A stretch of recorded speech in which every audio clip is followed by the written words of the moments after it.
के अलावा कोई भी अगर आपको नंबर कैलकुलेट करने को दे दे, नंबर ऑफ एटम्स कैलकुलेट करने को दे दे, नंबर ऑफ आयंस कैलकुलेट करने को दे दे, एक मॉलिक्यूल में देखना है कितने वो पार्टिकल्स होंगे, वही हमारी एटॉमिसिटी होगी। जी तो स्टूडेंट्स, आज हम पढ़ने वाले हैं ए लेवल केमिस्ट्री। और ए लेवल केमिस्ट्री कि आपको पता है एक स्टैंडर्ड बुक है, रेड स्पॉट बुक एमसीक्यूज के लिए। उस बुक के हम एमसीक्यूज को सॉल्व करेंगे यहाँ पर। तो शुरू करते हैं बिना किसी टाइम को ज़ाया किए हुए। पहला MCQs,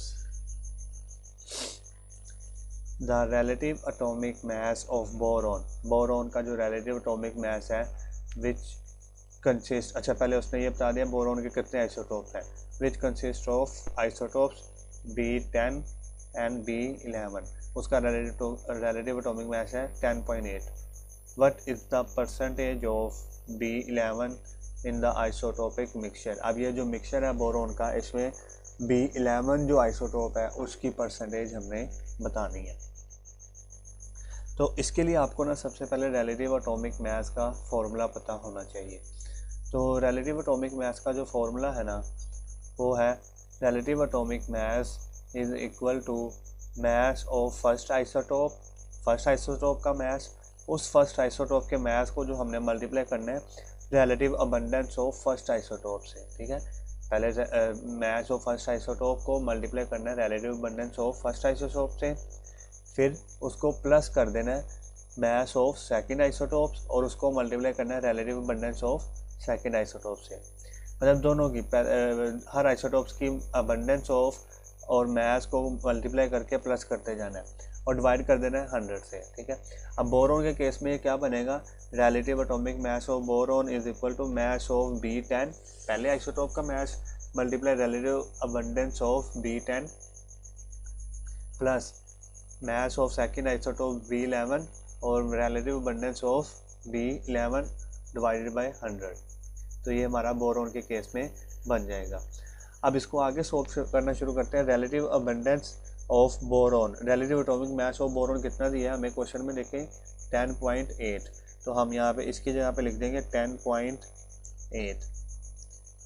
mass of B10, B10 का मास क्या होगा, ये जो B10 लिखा हुआ है इसका मास 10 ही होगा ना, हमें पता है कि हर आइसोटोप का मास नंबर होता है उसका, तो इसका मास B10 relative abundance of B10 की रिलेटिव अबंडेंस। अब हमें ये तो नहीं क्वेश्चन में दी, उसने हमें क्वेश्चन में B11 की रिलेटिव अबंडेंस फाइंड करने को कहा है। अब समझ लो कि बोरॉन का मिक्सचर है, एक बोरॉन का मिक्सचर है, उसमें जो है वो B10 भी है और B11 भी है, दोनों ही है। अब दोनों मिलके हमें 100% बोरॉन का मिक्सचर 100 दे रहे हैं। ठीक है, 100 बोरॉन का मिक्सचर दे रहे हैं। उसमें से अगर हमने B11 निकाल दिया, मैं कहता हूँ उसमें B11 जो है वो X थे। ठीक है, तो B10 कितने रह जाएंगे, वो 100 माइनस X रह जाएंगे। B10 कितने रह जाएंगे, B10 फिर रह जाएगा 100 माइनस X, यही रह जाएगा। क्योंकि 100 में से अगर X को निकाल दें, मतलब B11 को निकाल दें, तो बाकी B10 ही रहेंगे। तो हम इसी वजह से रिलेटिव अबंडेंस ऑफ B10 जो लिखेंगे वो लिखेंगे 100 माइनस X प्लस B11 का मैच लिखना था। B11 का मैच कितना होता है, 11, मैच 11 ही होगा क्योंकि मैच नंबर उसका मैच होता है। रिलेटिव अबंडेंस ऑफ बोरॉन, वो भी हमने X लिया, बोरॉन की रिलेटिव अबंडेंस X लिया, तो हम यहाँ पर X लिख देंगे। डिवाइडेड बाय, इन सबको डिवाइड करना है 100 से। अब ये 100 उधर जाके क्या होगा, दूसरी साइड पे उससे मल्टीप्लाई होगा, तो 10.8 मल्टीप्लाई 100 इज इक्वल टू, ये 10 अंदर 100 से मल्टीप्लाई हुआ तो 1000 आ गया, और ये 10 अंदर X से भी मल्टीप्लाई हुआ तो X से मल्टीप्लाई होके 10X आ जाएगा, माइनस 10X प्लस 11X। ठीक है, अब ये 100 से मल्टीप्लाई होगा 10.8 तो आएगा 1080। ठीक है, और ये 1000 जो है दूसरी साइड पे, ये 1000 इधर क्या हो रहा है, इधर प्लस है तो दूसरी साइड पे जाकर माइनस होगा, -1000। Is equal to -10x plus 11x। अब ये माइनस होकर हमारे पास आ जाएगा 80 और ये प्लस माइनस करके हमारे पास x बच जाएगा। तो हमारे पास x आ गया है 80 और x ही हमने क्या लिया था, रिलेटिव अबंडेंस ऑफ B10 हमने x लिया था, ये लिया था ना, ये देखें B11 सॉरी B11 को हमने रिलेटिव अबंडेंस ऑफ B11 कितनी ली थी, ये हमने x लिया था। तो मतलब 80% आ गया हमारे पास B11 की रिलेटिव अबंडेंस और वो हमारे पास है ऑप्शन नंबर डी में 80%। चलते हैं नेक्स्ट क्वेश्चन की तरफ। नेक्स्ट क्वेश्चन है हमारे पास in the absence of, question number 2 है हमारे पास, इसको पढ़ लेते हैं। इन द एब्सेंस ऑफ, इसको एक जगह बता रहा था, in the absence of a catalyst, एक कैटलिस्ट की गैर मौजूदगी में ammonia burns in the excess of oxygen, oxygen की एक्सिस में अमोनिया बर्न होता है, excess of oxygen, to produce steam and nitrogen, ताकि वो क्या बनाए, स्टीम मतलब वाटर और नाइट्रोजन। बट इज पहले हम इसकी ना इक्वेशन लिख लेते हैं कि जब NH3 अमोनिया ऑक्सीजन के साथ बर्न होता है तो हमें ये क्या देता है, ऑक्सीजन O2 के साथ बर्न होकर हमें ये नाइट्रोजन और वाटर देता है, नाइट्रोजन और वाटर देता है। अब इसमें देखें तो अगर आप नाइट्रोजन यहाँ पर 2 है, यहाँ पे 1 है, तो हमें इसको बैलेंस करना पड़ेगा। तो जब आप बैलेंस करेंगे तो तकरीबन अगर आप बैलेंस करेंगे तो यहाँ पे अगर 2 लगाएं 2 नाइट्रोजन हो जाएगा, तो यहाँ पे भी 2 नाइट्रोजन है, 2 3 द 6 हाइड्रोजन होंगे, और यहाँ पे अगर 3 लगाए तो 3 2 द 6 हाइड्रोजन भी पूरा हो गया। मगर अब ऑक्सीजन का है कि यहाँ पे 3 ऑक्सीजन हो जाएंगे, अगर 3 ऑक्सीजन हो गए तो फिर यहाँ पर मसला हो जाएगा। हमें यहाँ पे 3 ऑक्सीजन किए तो 3 2 द 6 और यहाँ पर भी 6 करने पड़ेंगे क्योंकि उधर 3 ऑक्सीजन हो गए।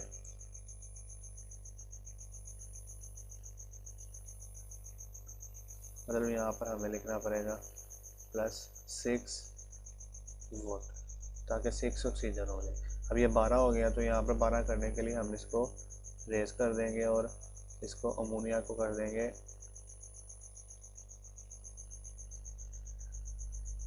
4 मोल।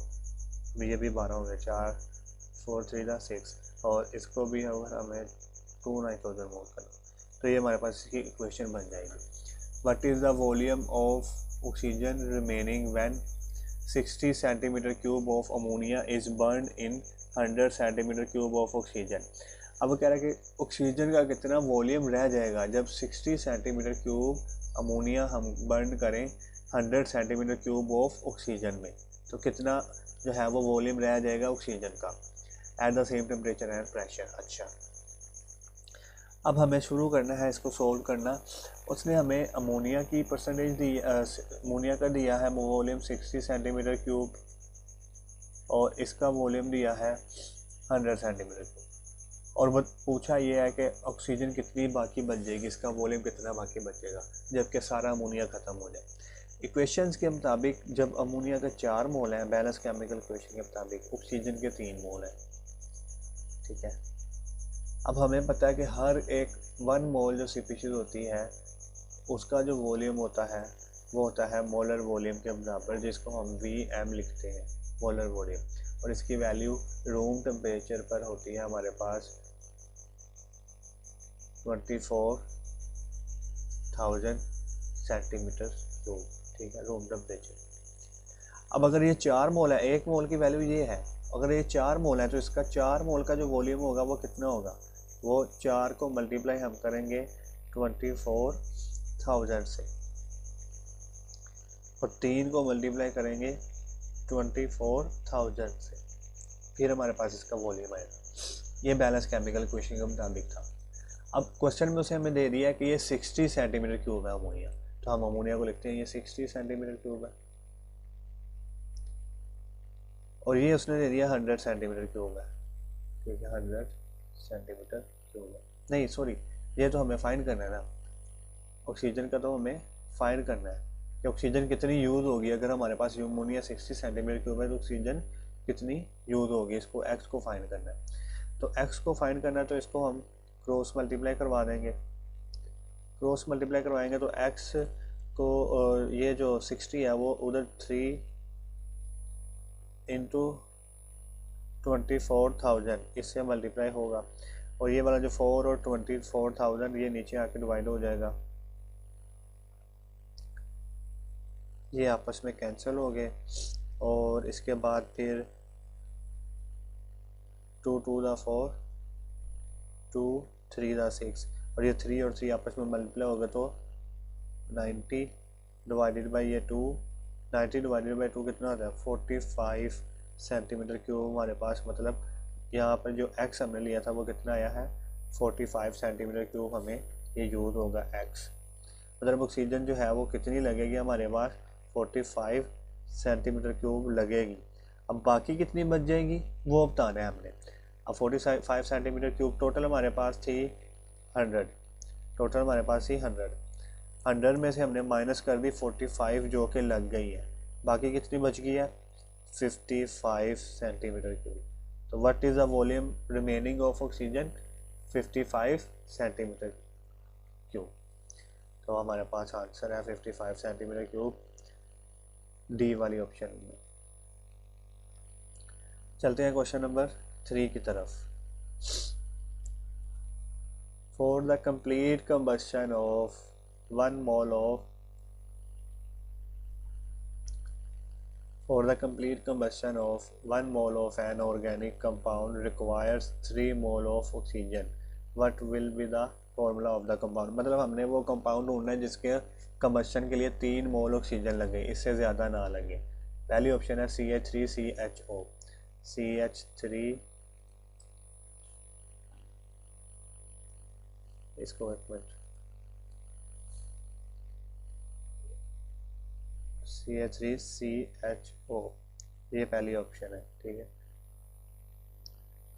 इसके बाद इसको अब हमने ऑक्सीजन से रिएक्ट करवाना है, कंबस्शन करवानी है ना इसकी, कंबस्शन।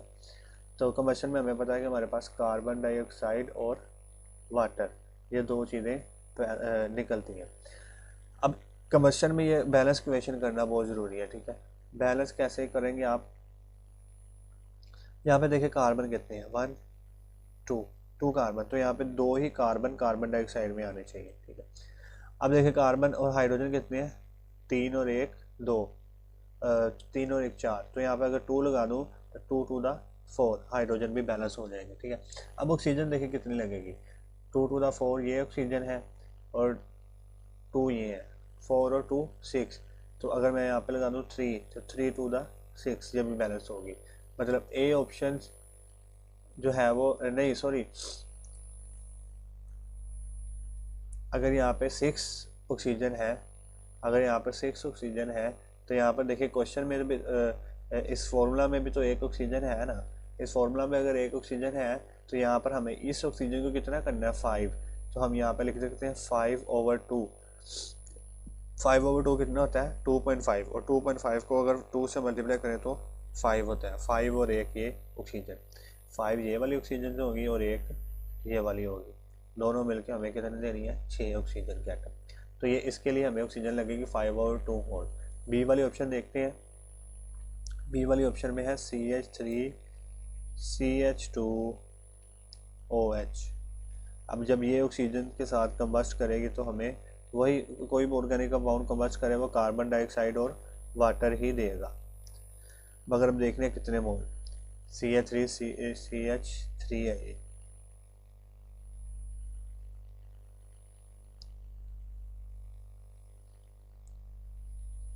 अच्छा देखो कार्बन है 1 और 2, तो हम यहाँ पर 2 ही कार्बन लिखेंगे, ठीक है। और हाइड्रोजन कितनी है 3 ये और 2 ये और 1 ये है 6, तो अगर 6 हाइड्रोजन है तो 3 2 दा 6 ये पूरे हो जाएंगे, ठीक है।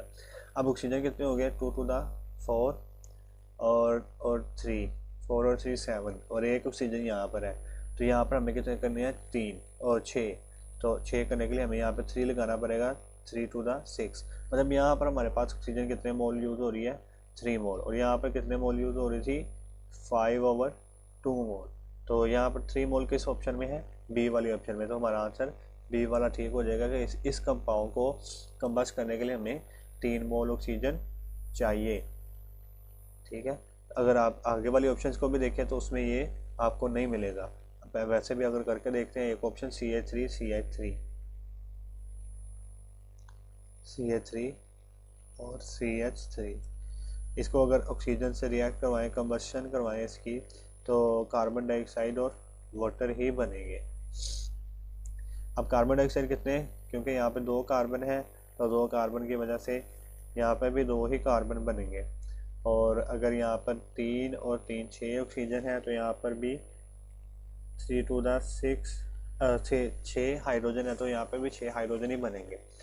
अब देखिए ऑक्सीजन कितने होंगे, 2 to the 4 और 3 7 करने हैं। मतलब यहाँ पर फिर हमें, यहाँ पर तो ऑक्सीजन है नहीं इस फॉर्मूला में, यहाँ पर हमें ऑक्सीजन के 7 करने हैं एटम।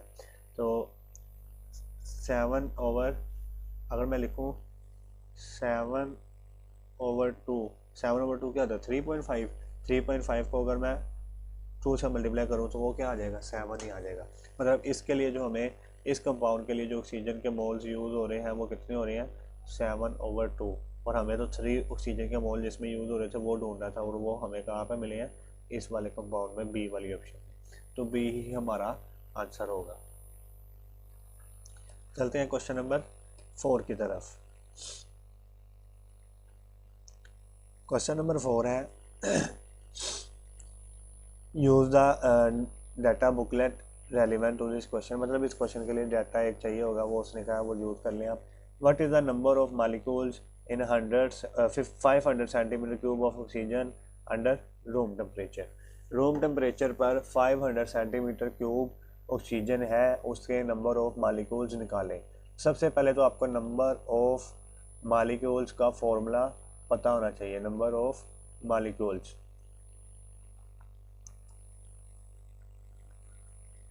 नंबर ऑफ मॉलिक्यूल्स का फॉर्मूला होता है मास over molar mass multiply by Avogadro number. इसके अलावा नंबर ऑफ मॉलिक्यूल्स का एक फॉर्मूला ये भी तो होता है कि अगर हम mass over molar mass, mass over molar mass किसको लिखते हैं, number of moles. Number of moles is equal to mass over molar mass होता है। ठीक है, ये नंबर ऑफ मोल्स का फॉर्मूला है। इसके अलावा नंबर ऑफ मोल्स का फॉर्मूला ये भी हो सकता है कि वॉल्यूम ओवर मोलर वॉल्यूम। ठीक है, ये भी हो सकता है। इसके अलावा नंबर ऑफ मोल्स का फॉर्मूला ये भी हो सकता है number of particles divided by Avogadro number. ठीक है, इन तीनों में से कोई भी यूज़ कर सकते हैं। हमारे यहाँ पर चूँकि उसने हमें क्वेश्चन में 500 सेंटीमीटर क्यूब वॉल्यूम दिया है, तो हम ये नंबर ऑफ मोल्स, ये इसे नंबर ऑफ मोल्स ही कहते हैं ना, इस नंबर ऑफ मोल्स की जगह पे वॉल्यूम वाला ही फॉर्मूला लगाएंगे। मतलब हम नंबर ऑफ मॉलिक्यूल्स में ये वॉल्यूम ओवर मोलर वॉल्यूम लिख के इसको मल्टीप्लाई करेंगे एवोगैड्रो नंबर से। ठीक है जी, अब देखें वॉल्यूम कितना है हमारे पास, 500 सेंटीमीटर क्यूब। और जो मोलर वॉल्यूम होता है वो मोलर वॉल्यूम RTP पे, रूम टेम्परेचर और प्रेशर पे, वो 24,000 सेंटीमीटर क्यूब होता है। ये आपने वैल्यू याद रखनी है, RTP पे, रूम टेम्परेचर पे। जो रूम टेम्परेचर पे होता है, जो स्टैंडर्ड टेम्परेचर है 0 डिग्री पे, वो अलग होता है। तो ये हो गया 24,000 मल्टीप्लाई एवोगैड्रो नंबर 6.02 10 की पावर 23। अब देखिए अगर आपने इसको कैंसिल करना है तो 2 0, ये 2 0 से कैंसिल हो गए। ठीक है, 6 1 द 6, 6 4 द 24, 5/4 और यहाँ पर 5/40, क्योंकि यहाँ पे एक 0 भी है। तो 5/40 मल्टीप्लाई ये जो 10 की पावर 23 रहेगी थी वो साल है। ये 0.2 का कुछ नहीं होता, वो रहने दें।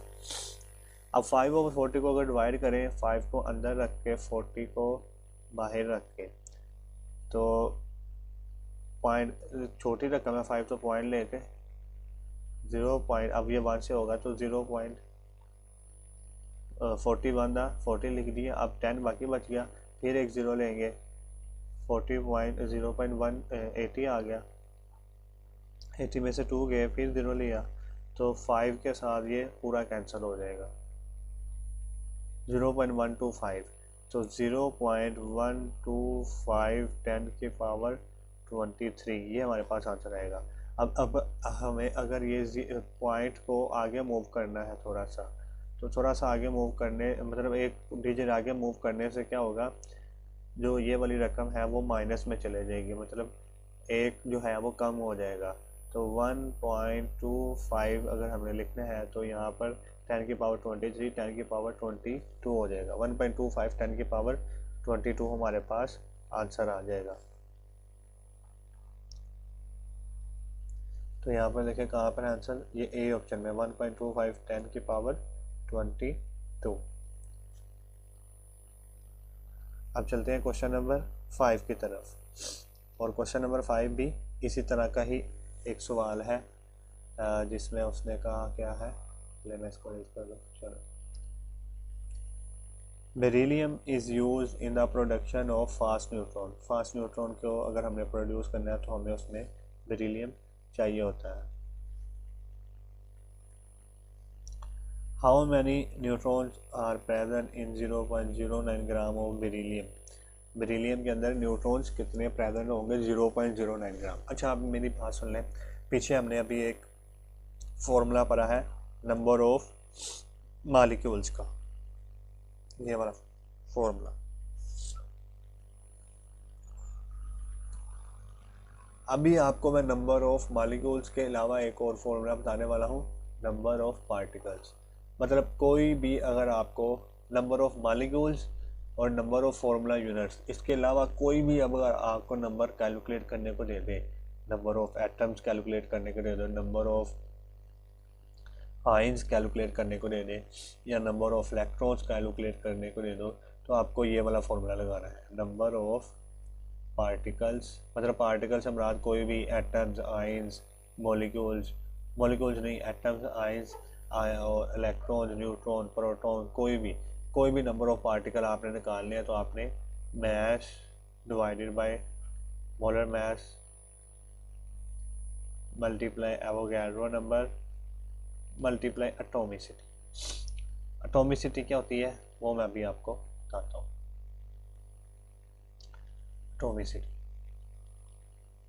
एटॉमिसिटी क्या होती है?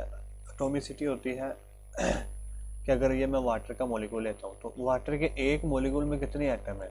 2 हाइड्रोजन की और 1 ऑक्सीजन का, 3 जो है वो वाटर की क्या है? एटॉमिसिटी। एक मॉलिक्यूल में जो नंबर ऑफ एटम हो वो उसकी एटॉमिसिटी कहलाती है। मगर हमें यहाँ पर एटॉमिसिटी से मुराद ये एटम्स का ही है कि अगर हमें नंबर ऑफ एटम निकालने हैं, या वाटर का उसने मैथ दे दिया और कोई कि 9 ग्राम वाटर है, उसमें नंबर ऑफ एटम बताओ हाइड्रोजन के, तो हमने एटॉमिसिटी लगानी है। अगर टोटल नंबर ऑफ एटम पूछेगा तो हमने 3 लगानी है, क्योंकि टोटल 3 है।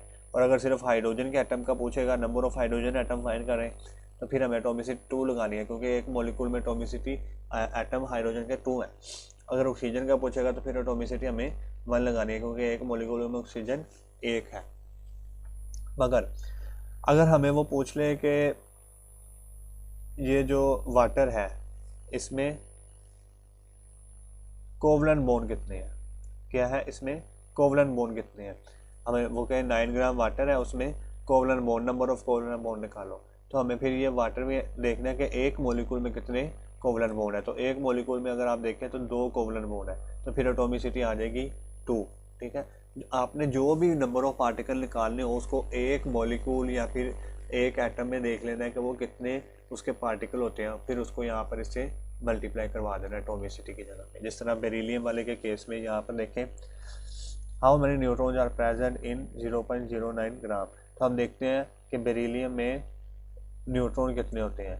बेरिलियम का मास होता है मास नंबर होता है 9 और एटॉमिक नंबर होता है बेरिलियम बोरॉन 4, तो 9 - 4 हमारे पास आ जाएंगे number of neutron 5।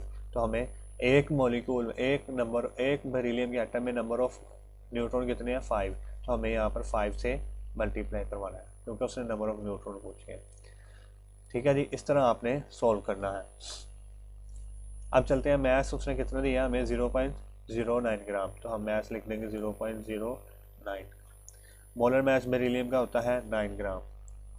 Multiply Avogadro number होता है 6.02 10 की पावर 23। अब इसको अगर आप सोल्व करोगे तो ये जो 0.09 है, इसका अगर पॉइंट ख़त्म करना हो हमें, तो पॉइंट ख़त्म करने के लिए ये पॉइंट की जगह पर हम ओवर लगाकर पॉइंट की जगह पे 1 ले लेंगे और आगे जितने डिजिट है उतने 0 लगा देंगे। आगे 2 डिजिट है ये, तो हम इसके जगह पे 2 डिजिट लगा देंगे और पॉइंट की जगह पर लगाकर 1 ले लेंगे। तो आज ये आ जाएगा 9/100 इसकी जगह पे, ये 0.09 की, और नीचे जो 9 था वो वैसे का वैसे ही। ठीक है, अब इसको मल्टीप्लाई 6.0 10 की पावर 23 मल्टीप्लाई 5 ऐसे का वैसे ही। अब ये 9 से कट गया, ये 10 की पावर 2 10 के ये 100 जो है ये इसको हम ऊपर लेके जाएंगे, ये इसको हम नीचे 10 की पावर इस तरह भी लिख सकते हैं, 100 को हम इस तरह भी लिख सकते हैं 10 की पावर 2। तो ये जो 10 की पावर 2 ऊपर जाएगी तो ये 10 की पावर -2 हो जाएगी ना, तो हम इसको इस तरह भी लिखते हैं 6.02 10 की पावर 23, और ये जो 10 की पावर 2 नीचे थी ऊपर जाके ये 10 की पावर -2 बन गई, और मल्टीप्लाई 5 ऐसे का वैसे। अब ये -2 और 23 आपस में मल्टीप्लाई होंगे तो 6.02 10 की पावर, ये -2 और 23 प्लस माइनस हो गए तो 21 आ गया। अब 21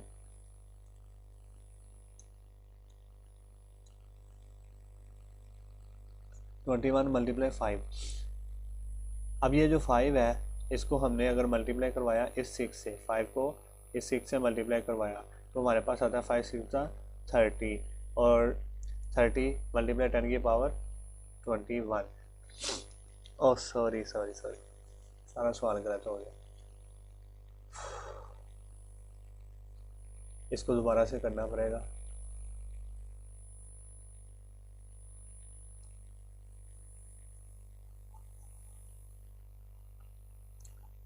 ये सवाल में आपने ये ध्यान में रखना है कि ये जो एवोगाड्रो नंबर है ना Na, उसकी उसने सिंबल दे दिया L, मतलब इसकी जगह पे सिर्फ हमने L ही रखना है। L रख लिया जब, तो अब इसको सोल्व नहीं करना क्योंकि इसकी जगह पे हमने L ही रखना है। तो इसको जब हमने सोल्व किया था तो हमारे पास क्या आया था, ये 1/100 बच गया था, ये 9 और 9 तो कैंसिल हो गए थे, मल्टीप्लाई L मल्टीप्लाई 5। अब ये 5 को अगर आप 1000 से डिवाइड करोगे तो आपको पास 100 से डिवाइड करो 0.05 और L हो जाएगा, तो ये हमारे पास आंसर आ जाएगा। मैं पहले जो सोल्व कर रहा था वो एवोगाड्रो नंबर को यूज़ करके हुए सोल्व कर रहा था, मगर अभी आंसर जब देखा तो आंसर में ये एवोगाड्रो नंबर को उसने सोल्व नहीं किया, उसने सिर्फ बता दिया कि L is equal to Avogadro number. तो इस तरह के जो होते हैं ना ट्रिक्स, ये MCQs में बहुत इंटरेस्टिंग बना देती है MCQs को। मतलब आपने पहले MCQs में चॉइस को देखना है कि चॉइस किस तरह मौजूद है, फिर उसको सोल्व करना है कि अब इसकी वैल्यूज पुट करनी है कि नहीं करनी। ठीक है, तो अभी अब चलते हैं नेक्स्ट पेज पे। अच्छा जी, क्वेश्चन नंबर 6 है, which of the sample gas contain the same number of atoms as 1 gram of hydrogen. जितने हाइड्रोजन के अंदर एटम है उतने ही अगर एटम मौजूद हैं दूसरे कि कौन से गैस में उतने ही एटम मौजूद हैं। तो आपको देखना पड़ेगा कि हाइड्रोजन में पहले कितने एटम है 1 ग्राम हाइड्रोजन में, फिर ही आप बता सकेंगे कि नीचे वाले जो हैं उनमें से कौन सा ऑप्शन ऐसी है कि जिसमें सेम नंबर ऑफ एटम है एज़ कम्पेयर टू हाइड्रोजन के।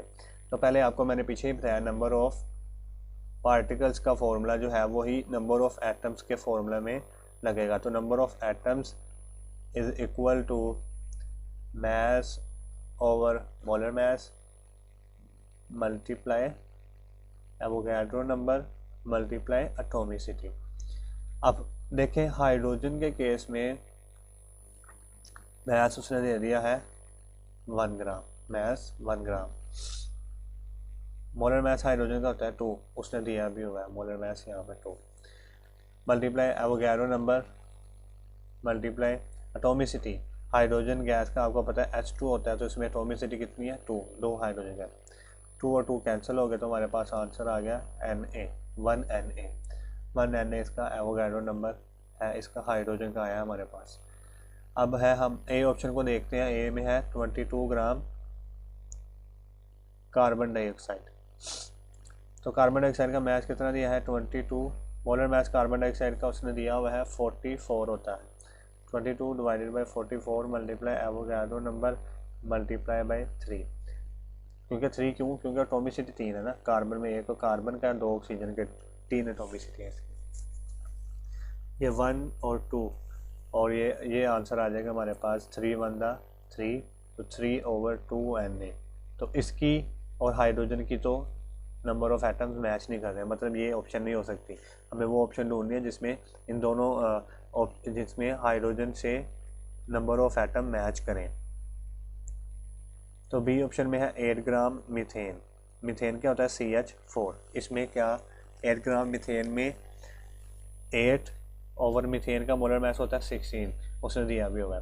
और एवोगाड्रो नंबर वैसे का वैसे, मीथेन में नंबर ऑफ मॉलिक्यूल कितने हैं, 1 कार्बन के 4 हाइड्रोजन के 5, 8 1 8, 8 दूने 16, तो ये आ जाएगा 5/2 Na। ये भी एवोगाड्रो नंबर मतलब हाइड्रोजन के जो एवोगाड्रो नंबर है उसके बराबर नहीं है। सी ऑप्शन है 20 ग्राम नियोन। अच्छा मैस इसका है 20 ग्राम और मोलर मैस भी उसका 20 ही होता है, मल्टीप्लाई एवोगाड्रो नंबर मल्टीप्लाई 1, क्योंकि नियोन का जो मॉलिक्यूल या एटम होता है उसमें एक ही एटम होता है, तो उसकी एटॉमिसिटी 1 हो जाएगी। तो इसको डिवाइड करोगे 20 से डिवाइड हुआ तो एवोगाड्रो नंबर हमारे पास आंसर आ गया। तो ये ऑप्शन है जिसका जो है वो हाइड्रोजन से मैच कर रहे हैं नंबर ऑफ एटम, तो सी वाली ऑप्शन हमारे पास ठीक होगी। अगर आप दूसरी भी देखें ओजोन वाली, वो उसमें भी नंबर ऑफ एटम इसी तरह निकाल के देखें तो नहीं आएंगे। क्वेश्चन नंबर 7 है हमारे पास, which statement about 1 mole of metal is always correct. कौन सी स्टेटमेंट जो है वो 1 मोल मेटल की ये हमेशा करेक्ट होती है। 1 मोल मेटल से मुराद अगर हम ले लें 1 मोल सोडियम मेटल, तो इसके लिए क्या स्टेटमेंट करेक्ट होगी। It contains the same number of atoms as 1 mole of hydrogen atom. ठीक है, अगर ये 1 मोल है तो इसी के साथ 1 मोल हाइड्रोजन एटम आ जाए। हाइड्रोजन एटम बता रहा हूँ मैं, H2 क्या होता है हाइड्रोजन गैस, ये हाइड्रोजन एटम है। तो इन दोनों के नंबर ऑफ एटम्स सेम ही होंगे क्योंकि नंबर ऑफ मोल्स भी सेम है और इसके अलावा इनकी एटॉमिसिटी भी सेम होगी। तो इनके नंबर ऑफ एटम भी सेम ही होंगे। इसके अलावा it contains the same number of atoms as 1/12 mole of carbon. तो ये नहीं गलत, 1/12 मोल के अलग से एटम होंगे। It has the same mass as 1 mole of hydrogen atom. नहीं, अगर हाइड्रोजन एटम 1 मोल है तो उसका मैस 1 होगा, और कोई मेटल अगर 1 मोल है तो उसका मैस अलग होगा, 1 नहीं होगा। It is liberated by 1 mole of electron. ये बात हमेशा दुरुस्त नहीं होगी। अगर सोडियम होगा तो इसको 1 मोल इलेक्ट्रॉन, 1 मोल इलेक्ट्रॉन ही आयोनाइज करवाएंगे। मतलब अगर सोडियम आयोनाइज हो तो Na+ बनाता है, तो Na+ बनाने के लिए 1 मोल इलेक्ट्रॉन निकलने चाहिए। मगर अगर कोई और मेटल हो जिस तरह मैग्नीशियम, तो उसके लिए यह बात ठीक नहीं है। तो ये तीनों बातें ठीक नहीं है, ए वाली ऑप्शन ठीक है। क्वेश्चन नंबर 8 है, हाउ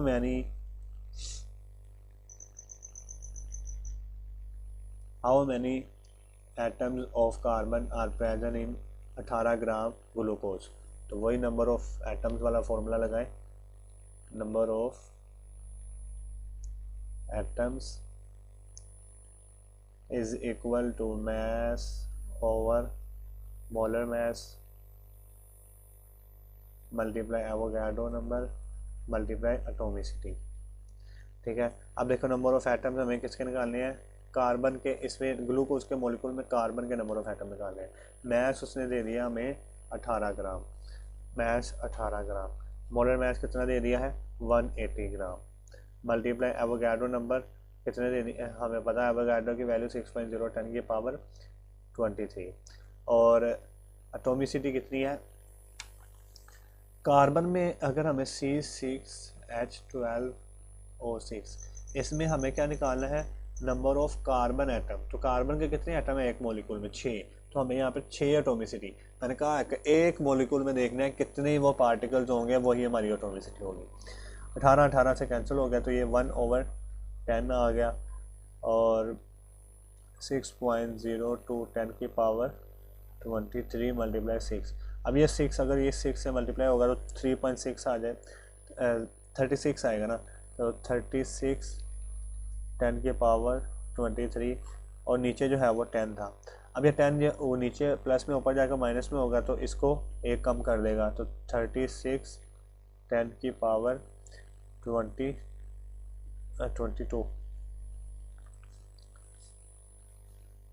10 की पावर 22 यार। अच्छा, अब अगर मैं इसको यहाँ पर, अगर पॉइंट यहाँ पर ही है, तो इसको अगर पीछे लाना है तो ये वाली वैल्यू ज़्यादा करनी पड़ेगी।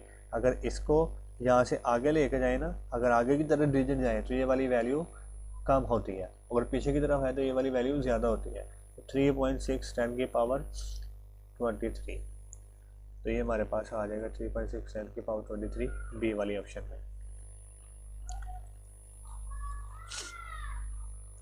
अब इसी तरह का सवाल होगा शायद जिसमें वो क्वेश्चन नंबर 9 तो पीछे रहेंगे, वो करते हैं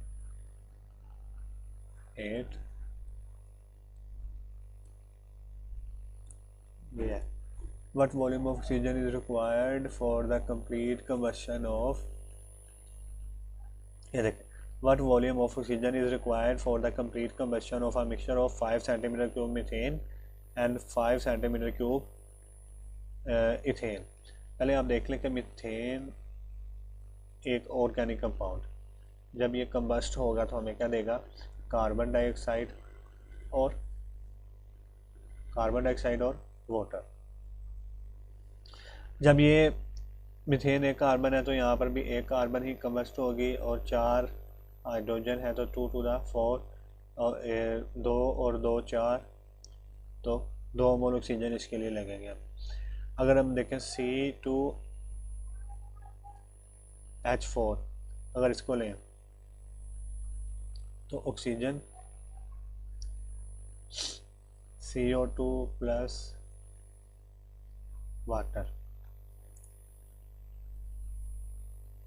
2 कार्बन है तो 2 यहाँ पे कार्बन लगे, हाइड्रोजन कितनी है 4, तो 2 to the 4 ये हाइड्रोजन, और ऑक्सीजन कितनी है 2 to the 4 और 6, तो यहाँ पे 3 मोल ऑक्सीजन इसके लिए लगेगा।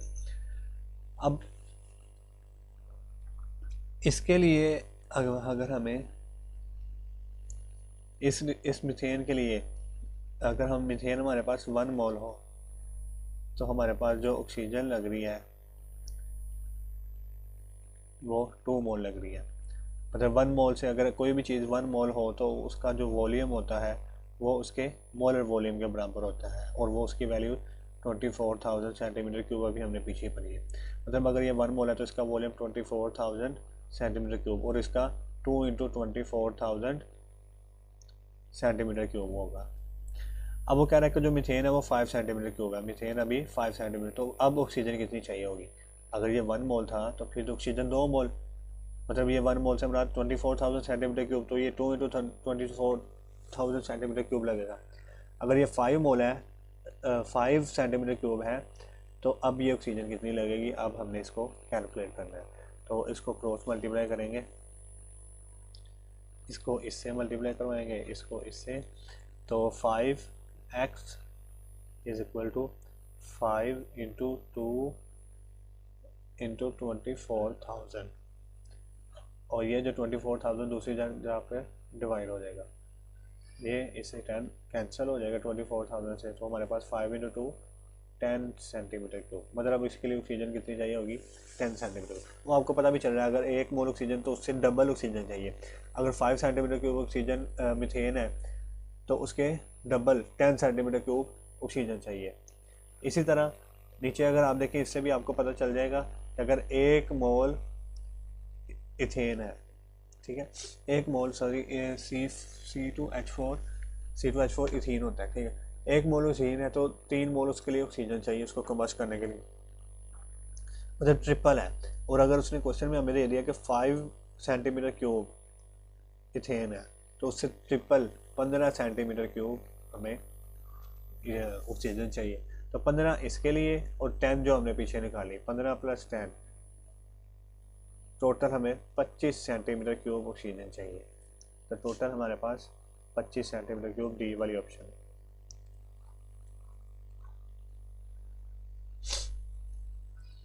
अच्छा, अब ये 10वां क्वेश्चन बहुत अच्छा क्वेश्चन है। A substance X was found to contain 72% carbon, 12% hydrogen, 16% oxygen. What is the empirical formula? अच्छा, अब हमने कार्बन उसने दे दी है 72%, हाइड्रोजन उसने दे दी है 12%, ऑक्सीजन दे दी है 16%। एम्पिरिकल फार्मूला निकालना। एम्पिरिकल फार्मूला निकालने का सबसे पहला जो रूल है ना, पहला 4 स्टेप है उसके। पहला स्टेप है कि ये जो परसेंटेज दिया है इसको मोलर मास से डिवाइड करें। अब ये कार्बन की जो परसेंटेज है 72, इसको कार्बन के मोलर मास 12 से डिवाइड करें। हाइड्रोजन की जो परसेंटेज है 12, उसको कार्बन के हाइड्रोजन के मोलर मास 1 से डिवाइड करें। ऑक्सीजन की जो परसेंटेज है 16, उसको हाइड्रोजन के 16 के ऑक्सीजन के मोलर मास 16 से डिवाइड करें। तो 12 1 12, 12 6 72, ये आ जाएगा 6, ये कितना आ जाएगा, ये 12 ही आएंगे क्योंकि वो डिवाइड हो गया भाई, और ये 1। तो मतलब कार्बन के कितने आगे 6, हाइड्रोजन के 12, C6H12 और ऑक्सीजन के 1, ऑक्सीजन C6H12O। ये हमारे पास एम्पिरिकल फार्मूला आ जाएगा। तो वो है हमारे पास सी वाली ऑप्शन में। ये पहला स्टेप था। और दूसरा स्टेप मैं छोड़ गया था कि ये जो छोटे नंबर आया है, इनमें से जो छोटा नंबर है इन तीनों वैल्यूज़ में से, उन छोटे नंबर से इन सब को डिवाइड कर देना है। तो अगर मैं 6 को भी 1 से, छोटा नंबर 1 ही है ना, 1 से डिवाइड करूँ, 12 को भी 1 से डिवाइड करूँ और 1 को भी 1 से डिवाइड करूँ, तो वही आएगा 6, 12 और 1। तो इस 6 और 12 1 को मतलब 6 कार्बन, हाइड्रोजन 12 और ऑक्सीजन 1, तो यही आंसर आएगा। तो मतलब दूसरा स्टेप ये था, पहला कि इसको मोलर मास से डिवाइड करें, दूसरा कि जो छोटा आंसर है उससे डिवाइड करें, और तीसरा स्टेप फिर होता है कि अगर ये वाली वैल्यू जो है वो रेशियो में आ जाए तो उसे फ्रैक्शन में उसे फ्रैक्शन उसको कैसे ख़त्म करने हैं वो अभी यहाँ पर नहीं है। कोई सवाल आया तो वो वहाँ पर करेंगे। इस वीडियो में इतना ही। अगर आप नए हैं चैनल पे तो लाइक शेयर और सब्सक्राइब ज़रूर करें और मज़ीद शेयर करते रहें।